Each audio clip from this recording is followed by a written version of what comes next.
नमस्कार, मैं हूँ पूजा सिंह। स्वागत है आप सभी का आपके अपने राजपथ और बुलंद आवाज पर। दोस्तों, आज का दिन बहुत ज़्यादा खास रहा। राजनीतिक रूप से बेहद हलचल भरा रहा।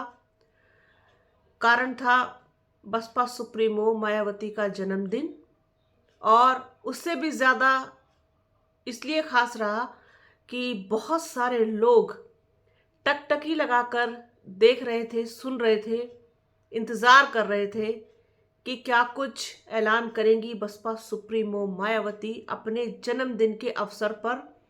2024 के लोकसभा चुनाव के मद्देनजर, गठबंधन के मद्देनजर, अलायंस को देखते हुए, या फिर किस तरीके की कोई घोषणा, कोई फैसला, कोई निर्णय वो लेंगी या ले सकती हैं। ये तमाम चीज़ें थीं जिसका लोग बेसब्री से इंतज़ार कर रहे थे। आखिरकार वो घड़ी आई भी।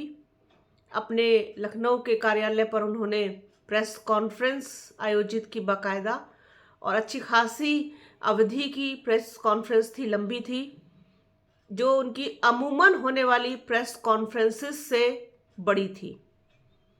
मैं ये सब चीज़ें आपके साथ इसलिए डिस्कस कर रही हूँ क्योंकि मैं जिस तरीके से सोचती हूँ, जिन बिंदुओं पर मेरा मतलब ध्यान जाता है, जिन पहलुओं पर जाता है, मेरा अपना अलग सोचना है, अलग मानना है। ये बिल्कुल भी ज़रूरी नहीं है कि मैं किसी दूसरे से इत्तेफाक रखूं या जैसा कोई दूसरा सोचे मैं भी वैसा ही सोचूं, क्योंकि सबके अपने अपने अनुभव हैं, अपने अपने तजुर्बे हैं, और अपना अपना जो है अनुमान है, अपना अपना प्रिडिक्शन है, सबके अलग अलग हैं। बहुत सारे लोग इस बेसब्री से इंतजार कर रहे थे इस चीज़ का कि बसपा सुप्रीमो मायावती आज के दिन कोई बड़ा ऐलान कर सकती हैं, और वो बड़ा ऐलान ये था कि वो गठबंधन में जा रही हैं, ऐसी कुछ घोषणा वो कर सकती हैं। जबकि ऐसा कुछ भी नहीं हुआ। उन्होंने इसके विपरीत घोषणा कर दी। उन्होंने कहा कि हम तो अकेले लड़ेंगे। आप लोगों को अगर याद हो तो बहुत पहले से, सबसे पहले राजपथ चैनल पर मैंने ये बात बोली थी, एकला चलो, बसपा सुप्रीमो की एकला चलो नीति। आज तक भी वो उस नीति पर चल रही हैं। मैंने अपने पिछले वीडियोस में कहा है, पिछले कुछ दिनों में मैंने जो उनको रीड किया, जो उनको समझा, जो उनको मैंने जाना पिछले कुछ दिनों में, उनकी हर एक्शन पर मैंने जिस तरीके से गौर किया, सोचा, मुझे लग रहा था कि फिलहाल अभी कुछ ऐसा होने नहीं जा रहा है। गठबंधन में जाने का उनका कोई इरादा मुझे दूर दूर तक दिखाई नहीं दे रहा था, जबकि बहुत सारे लोग कह रहे थे कि नहीं, वो गठबंधन में जाएंगी और इसी दिन ऐलान भी कर देंगी। अब मैं इस चीज़ को बहुत श्योरिटी के साथ यहाँ पर फिलहाल इसलिए लगा रही हूँ कि देखिए, क्रिकेट और राजनीति दोनों असंभावनाओं का खेल है। हर कोई एक दूसरे के लिए ऑप्शन छोड़ना चाहता है, गेंद को दूसरे के पाले में रखना चाहता है। मे बी आगे आने वाले कुछ समय में आप बसपा सुप्रीमो मायावती के इस निर्णय को पलटता हुआ देखें, मे बी, जिसकी मुझे उम्मीद बहुत कम नजर आती है। उसके कई कारण हैं। जो लोग ये समझते हैं कि बीएसपी गठबंधन में आ जाएगी तो बहुत फायदा जो है वो गठबंधन को होगा, बहुत मजबूती मिलेगी। हाँ, मिलती डेफिनेटली। और बसपा के बिना गठबंधन की जो हालत होगी वो भी आप लोग देखेंगे, क्योंकि बसपा का एक तो अपना वोट बैंक, अपना जनाधार, ये तो है ही है उसके पास। लेकिन बसपा सुप्रीमो मायावती अब मुझे सेफ खेलती हुई दिखाई देती हैं। आज की प्रेस कॉन्फ्रेंस को अगर आप ध्यान से सुने, उनकी पूरी बॉडी लैंग्वेज, उनके आसपास का एटमॉस्फेयर, उनके चेहरे के एक्सप्रेशंस, उनकी भाव भंगिमाएं, ये सब कुछ कह रही थी। और वो इतनी कॉन्फिडेंट मुझे नजर आ रही थी कि मानो लग रहा था कि ऐसा कह रही हैं कि जैसे अब आया ऊंट पहाड़ के नीचे। जिस तरीके की बातें, जिस तरीके के र्यूमर्स उनके बारे में फैलाए जा रहे थे, उन सब पर उन्होंने विराम लगा दिया। सबसे अच्छी बात मुझे उनकी प्रेस कॉन्फ्रेंस की जो लगी वो ये, जिसका मैंने थंब भी लगाया है, कि उनके बारे में जो ये एक र्यूमर फैलाया जाता है कि वो संन्यास ले रही हैं, अब राजनीति नहीं करेंगी, अब छोड़ देंगी, अब खत्म, ये सब कुछ। तो ऐसा कुछ भी नहीं होने जा रहा है। वो कोई संन्यास राजनीति से नहीं ले रही हैं, बल्कि अपनी आखिरी सांस तक पार्टी के लिए काम करेंगी, पार्टी को मजबूत करने के लिए काम करेंगी। और उन्होंने अपना एकमात्र उत्तराधिकारी भी घोषित कर दिया है। अब मैं जिस तरीके से सोच रही हूं, जिस तरीके से देख रही हूं, भले ही आज वो अकेले लड़े, उनके पास खोने के लिए बहुत ज्यादा कुछ भी नहीं है। 9 सांसद हैं उनके पास और 1 विधायक है। अब आप ये देखिए, उत्तर प्रदेश की बात कर रही हूं, तो अगर अकेले लड़ करके एक विश्वास, एक कहना चाहिए कि लोगों का जो मतलब खिसका हुआ विश्वास है, खोया हुआ विश्वास है, अगर वो उसे वापस पाने में कामयाब होती हैं अकेले लड़ करके, तो ये बहुत बड़ी उपलब्धि होगी। ये इसको आप छोटे में या हल्के में नहीं ले सकते हैं, क्योंकि ये जो चीज आज हो रही है ये फ्यूचर में फायदा देगी बीएसपी को और आकाश आनंद को डेफिनेटली देगी, क्योंकि आकाश आनंद भी लंबी रेस के खिलाड़ी हैं। ना तो उनका बहुत ज्यादा फोकस अभी 2024 के इलेक्शन पर है, ना किसी और चीज पर है। वो पार्टी को मजबूत करने के लिए, पार्टी की कमियों को दूर करने के लिए काम कर रहे हैं। जैसा कि मैंने मतलब कहा आपसे कि मैंने जितना भी रीड किया है, चाहे वो आकाश आनंद हो या फिर बसपा सुप्रीमो मायावती हो, उन्होंने फ्यूचर के लिए जो है सारी चीजें मुझे ऐसा लगता है सोच के रखी हैं। क्योंकि अभी 2027 का चुनाव आएगा, फिर 2029 का भी चुनाव आएगा, चुनाव तो आएंगे ही हर 5 साल बाद। तो ये सब चीजें बीएसपी जो सर्वजन हिताय सर्वजन सुखाय की बात करती थी, अब वो बहुजन हिताय बहुजन सुखाय पर वापस लौटती हुई मुझे दिखाई दे रही है। और बसपा सुप्रीमो मायावती का जो निर्णय है वो कहीं ना कहीं मुझे अभी तक भी बहुत सेफ और सही लग रहा है, पता नहीं क्यों। हो सकता है कि मैं गलत हूं और आगे चल के कुछ परिस्थितियां बदल जाएं, वो तो देखिए बात की चीज है, लेकिन फिलहाल जो एकला चलो की नीति है उस पर वो कायम है। दूसरी चीज, जिस तरीके से उन्होंने बीजेपी को, जिस तरीके से कांग्रेस को आड़े हाथों लिया, साथ साथ सपा प्रमुख की तो ठीक ठाक से खिंचाई उन्होंने कर दी, गिरगिट की तरह रंग बदलने वाला बता दिया उनको। ये कहीं ना कहीं एक मैसेज था कि आप जिस तरीके से पल पल हमारे बारे में जो है डिसीजन बदल रहे हैं, कभी आप हमारे ऊपर तंज कसते हैं, तो कभी आप जो है उसके बाद नरम पड़ जाते हैं, तो हम आपके इरादों को जान चुके हैं कि जो इंसान पल पल जो है अपना रंग बदलता हो वो हमारे लिए सही नहीं है। महंगाई पर, बेरोजगारी पर हमेशा वो घेरती आई हैं भारतीय जनता पार्टी को, आज भी उन्होंने घेरा इस चीज को। इसके साथ साथ कांग्रेस की नीतियों पर भी उन्होंने सवाल उठाए कि जिस तरीके से बसपा के साथ मिलकर अगर लड़ लेते हैं तो फिर फायदा जो है वो दूसरे लोगों को हो जाता है। कांग्रेस भी उसमें से एक है, समाजवादी पार्टी भी उसमें से एक रही है। तो ये जो पूरी बात उन्होंने कही है, इसको आप इस तरीके से देख सकते हैं कि बसपा सुप्रीमो मायावती किसी को भी मौका नहीं देना चाहती है, किसी को भी नहीं। हाँ, एक चीज उन्होंने जरूर जो है, जिस तरीके से पिछली प्रेस कॉन्फ्रेंस जो थी उनकी, उसमें कहा था कि कब किसको किसकी कहाँ जरूरत पड़ जाए, ये ऑप्शन जो है वो आज की बॉडी लैंग्वेज से मुझे उनका जो है वो ये ऑप्शन खुला हुआ दिखाई दिया।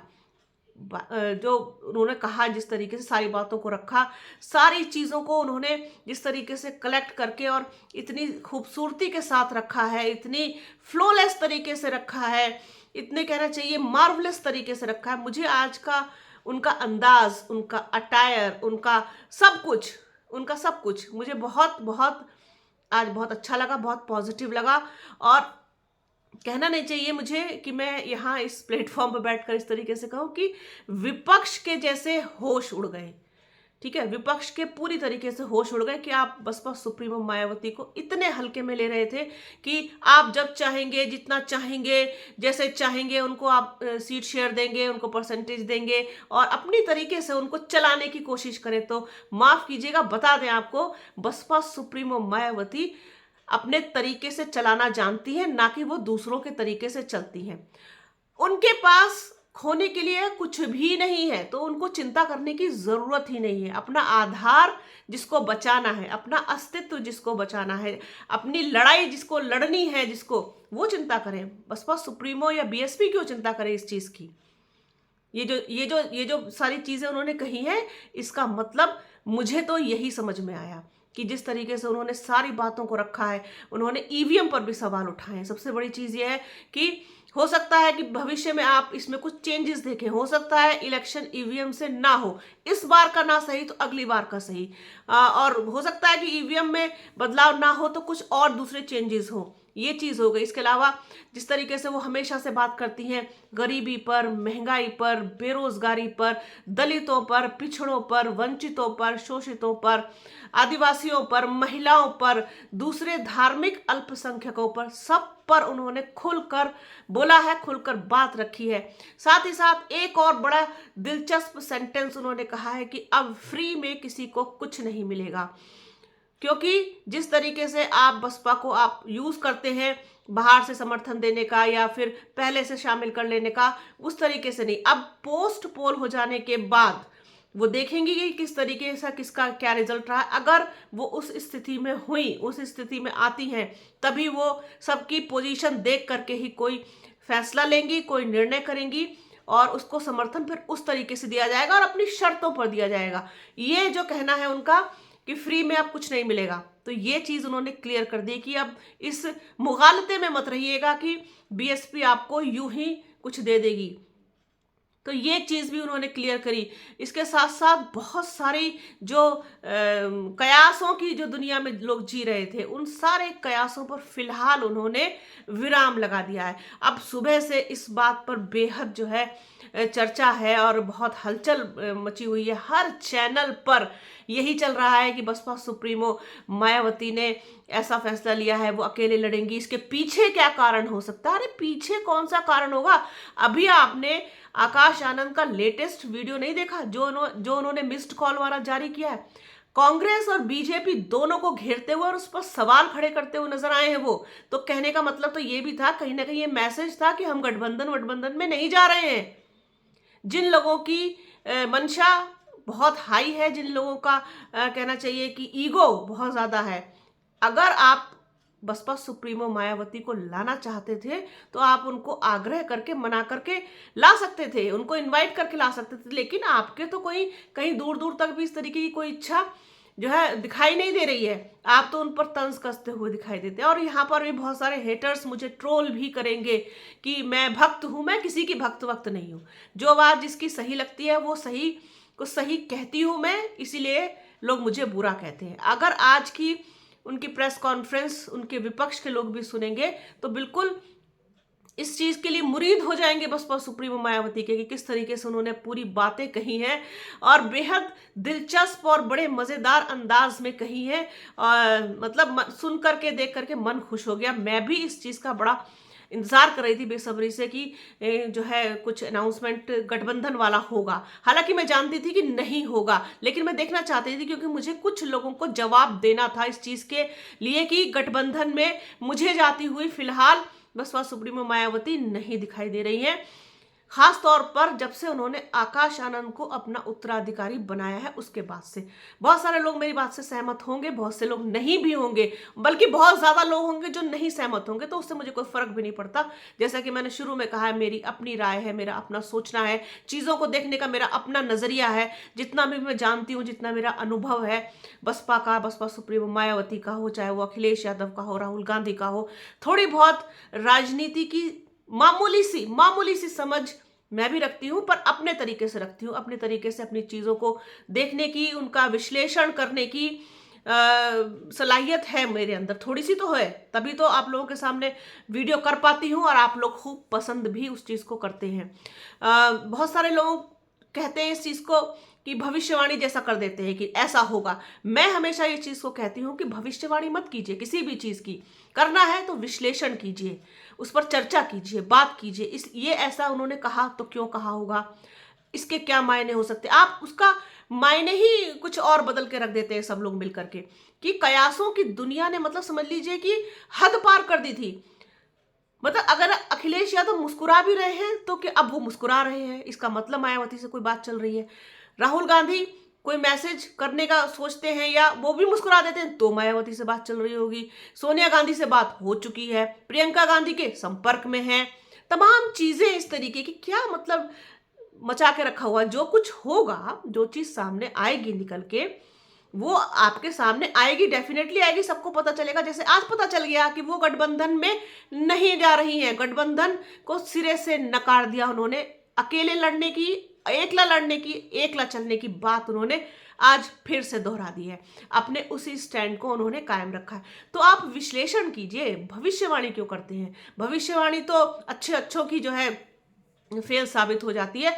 मैं भी यहाँ कोई भविष्यवाणी करने नहीं बैठी हूँ कि वो कल को गठबंधन में नहीं जाएंगी, लेकिन फिलहाल के जो हालात हैं, फिलहाल की जो परिस्थितियां हैं, जो सिनेरियो है, मुझे उसमें ऐसा जो है होता हुआ दिखाई नहीं दे रहा है कि बसपा सुप्रीमो मायावती गठबंधन में जाएंगी या नहीं जाएंगी। जैसा मतलब नहीं जाएंगी, मुझे ऐसा कुछ होता हुआ नहीं दिखाई दे रहा। वो अकेले ही लड़ना चाहती हैं, जो भी नफा हो नुकसान हो उसकी वो जिम्मेदार खुद हो, खुद ही रहेंगी सब चीजों की जिम्मेदारी।